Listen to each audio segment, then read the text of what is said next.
Hi everyone, today we have a new video review, and as you can see, this time we are going to talk about fresh release from ICM, and it's a kit in 1/35 scale. So here we have Bergepanther with Pz.Kpfw.IV turret. So it's quite an interesting combo, I would say even unusual in a 1/35 scale, and we have a commercial sample here, so it means we are going to check it together and you will get exactly the same stuff if you order it, for example, from Modelimex, because they already have it available for order. And first thing is that the box size is not that huge. So here you can see comparison with my hand. We have the kit number here, it's 35360, and the box art is quite simple. It's just showing the tank in a mat, but I would say it's quite nice and it has the place to be. So here we continue also with a history note and some information about the kit. So if I take a look as well, I can see that we have the parts count mentioned as the 423 parts, and also the length of the finished model will be 215 millimeters. And on the opposite side you can see also one and only marking option from what I understood, but well, we'll know more when we open the box. So I'm going to use the knife in order to cut through the stickers on the sides. And in the meantime, I can also remind you that I reviewed the previous version of the Panther from ICM as well, so you can find it on the same channel which you are watching at the moment. And I have to say that the kit was quite okay. It's not one of the best Panthers, but I would say it's fine for its price. So in case you are searching for something decent, that might be a good option, so it's worth checking these videos as well. And today we have a quite unusual version, so that's why it was interesting for me to see how it differs. I mean, obviously there will be a different turret, but maybe there are also some additional tweaks to this kit. So the box structure is typical. As you can see, this flexible top cover was on the top. And then we have the white cardboard box, which I need to open. And inside we'll find all of the plastic parts packed into one plastic bag, as you can see, and it's a resealable plastic bag, so it should be easy and quick to open. Okay. And here we have the first part. So for the first parts, we have here the top hull panel, and as you can see, it is molded as a single piece part.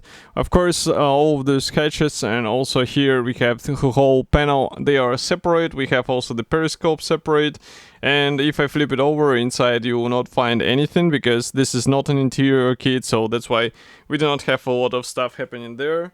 Nevertheless, there is one more thing with the hull, and it's also one piece. As you can see, that's the lower section, and again we have all of the panels molded into one. Only the rear armor wall will be separate, and I think such design should make it easier to assemble the whole thing.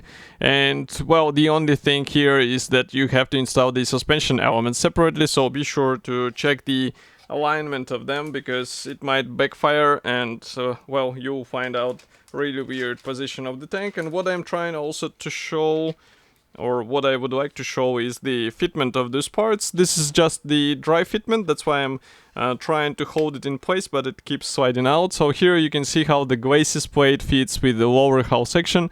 The overall fitment is really good, there are no issues whatsoever. It just requires a bit of the glue, and it will be good to go. Okay, next we start with the first frame, so it's a frame D, and here we actually get the new parts, if I can say it this way, because here we have the Panzer IV turret, and well, you can see the overall design. I would say it's something what you expect from this section of the tank. So we have the separate panels. Note that all of the hatches are pre-molded, and even this top one will be molded shut, so you won't be able to open or show anything inside. For some modelers this might be an issue, especially if you would like to place some figurines in the commander's turret. This is not possible with such configuration, obviously, but otherwise I think it's a okay version of the turret, and it will help some modders to focus on the external features instead. What I'm looking at the moment is the main barrel. This is not something what I would be able to accept. Let's say it's the main barrel which is assembled out of 2 hulls, so here is the second one. And well, if you would like to have a nice result in a 1/35 scale, it's obviously a good idea to find the metal replacement, which will be a better looking thing and more well, closer to the real item, I would say, because here, as you can see, you will have to deal with 2 halves, and it might be a really difficult job to get them as a smooth interconnection between 2. Next, we continue with the road wheels. Also here we have the exhaust and the suspension arms.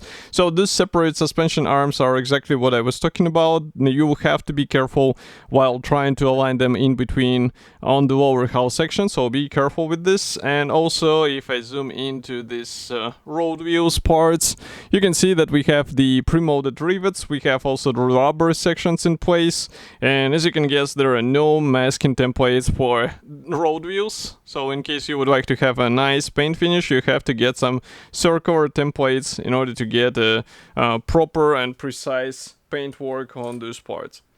And last gray plastic sprue is the sprue B. So here we have additional parts for the hull. As you can see, the rear armor wall, the stowage bins. Also we have this top plate for the hull. And here we have the side skirts. I'm just looking whether we have something interesting here. Well, I would say it's a pretty much standard design, and as I was saying in the beginning, this is not the kit where you get a lot of additional things, but I would say you get the basic details for the Panther, and this is actually a good thing. But that's not all. Another nice item, which is I would say specific for this kit, is the plastic tracks. So this frame, this sprue is supplied in 4 pieces, and here we have the separate track links. And if I bring it closer, if camera will be able to focus, you can see that these are quite nice looking. There is no assembly jig or maybe assembly template, so you have to be careful while building everything together, but I think it's doable, and the final result is absolutely worth it. It's definitely better than the typical vinyl offering, which we are, I would say, used to see in a standard Panther kits. Next, I'm opening the assembly manual because there is the small decal sheet which carries all necessary symbols for one marking option, so it's another proof that there will be only one option, unfortunately.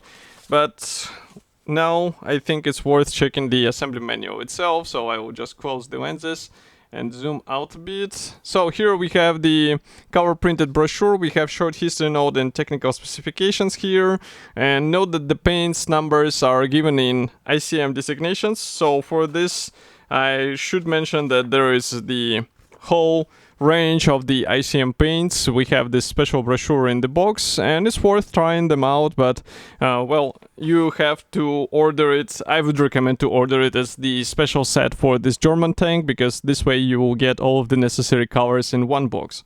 So if I open this box here, we have the parts map, and red color means that those parts will not be used, obviously. So as you can see, plenty of them will stay on the sprues. And assembly process starts with the suspension arms, so it's straight away to the fun part, because here you have to align them, as I said before. You also assemble the various road wheels and suspension elements. As you remember, the Panther is quite famous for this special design of the drivetrain part, so be ready for this, and maybe it's worth thinking through how to paint all of these road wheels in advance, maybe. Then we continue with the spare tracks, then the top hull. Well, it's already here in place, and as you can see, we continue by adding more stuff in form of the various Pioneer tools, spare tracks, and some other things. Then here you can see the tracks assembly, and what is interesting, it's not mentioned how many track links you need, so you'll have to measure it by yourself. And next steps show the turret assembly, so it's quite easy, and as you remember, we don't have these separate hatches, but I guess it's doable in case you would like to do some of the figurine insertion, let's say, into this turret, you can try to cut it off carefully. And then we continue with more parts for the external armor, or so-called Schürzen, and then the turret gets in place. There are towing cables as well, and here you can see one and only marking option for this tank. So overall, I think it's a decent kit for modelers who would like to assemble an unusual Panther, and it should be already available. So as I said, you can order it in Modelimex, for example, and of course I will be happy to hear your opinion. So do not forget to write it here in the comment section below, and I will see you in the next video review as usual. Thank you for joining me today, and bye.